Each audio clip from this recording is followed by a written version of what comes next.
ADI grade 3 আৰু grade 4 যি exam pattern আছিলে APSC আৰ্হিত 3 খলপীয়াকৈ এক্সাম পতাৰ যি কথা আছিলে প্ৰিলিমছ মেইনছ তাৰপিছত ভাইভা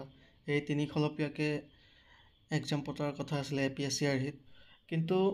ৰাইজে এই নতুন ছিষ্টেমৰ বিৰোধিতা কৰিছিলে যিহেতু মাত্ৰ 2 মাহ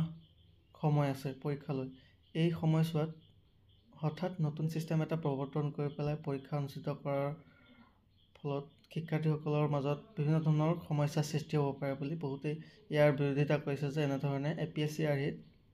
পৰীক্ষা পাতিব নালাগে বা APSC আৰ্হিত পৰীক্ষা দি পেলাই 3rd গ্ৰেড 4th গ্ৰেডৰ নিযুক্তি হোৱাটো উচিত নহয় বুলি বহুতেই দাবী কৰিছিলে আৰু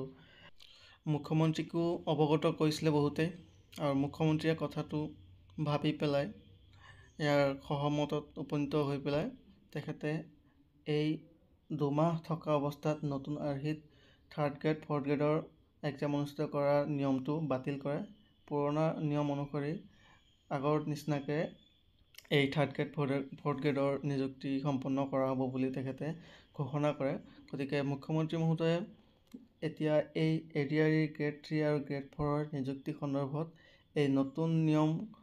সন্দৰ্ভত যি বিতৰ্ক চলি আছিলে সেই সন্দৰ্ভত তেখেতে কি স্পষ্টীকৰণ দিছে আহকচোন শুনো আমি ফেচবুক লাইভত এটা কথা উল্লেখ কৰিছিলোঁ যে অসম চৰকাৰৰ 3য় আৰু 4ৰ্থ শ্ৰেণীৰ যি পৰীক্ষা হ'ব তাত আমি লোকসেৱা আয়োগৰ আৰ্হিত প্ৰিলিমছ আৰু মেইনছ আমি অনুষ্ঠিত কৰিম দুই এজন ব্যক্তিয়ে মোক জনাইছে যে পৰীক্ষাত নতুন নিয়ম এই বছৰ কৰিব নালাগে কাৰণ আৰু যিহেতু 2 মাহ আছে গতিকে আমি পুৰণা বা আগৰবাৰৰ দৰে পৰীক্ষা পতাটো উচিত হ'ব আমাৰ চৰকাৰখনে সদায় ৰাইজৰ কথা শুনিবৰ বাবে চেষ্টা কৰে কাৰণ আমি বিশ্বাস কৰোঁ লাও যেনেকৈ পাতৰ তলত থাকে চৰকাৰো ৰাইজৰ তলত থাকে ৰাইজৰ ঊৰ্ধ্বত নহয় যিসকলে মোক এই পৰামৰ্শটো দিছিল দুই এজনে অলপ গালিগালাজো কৰিছে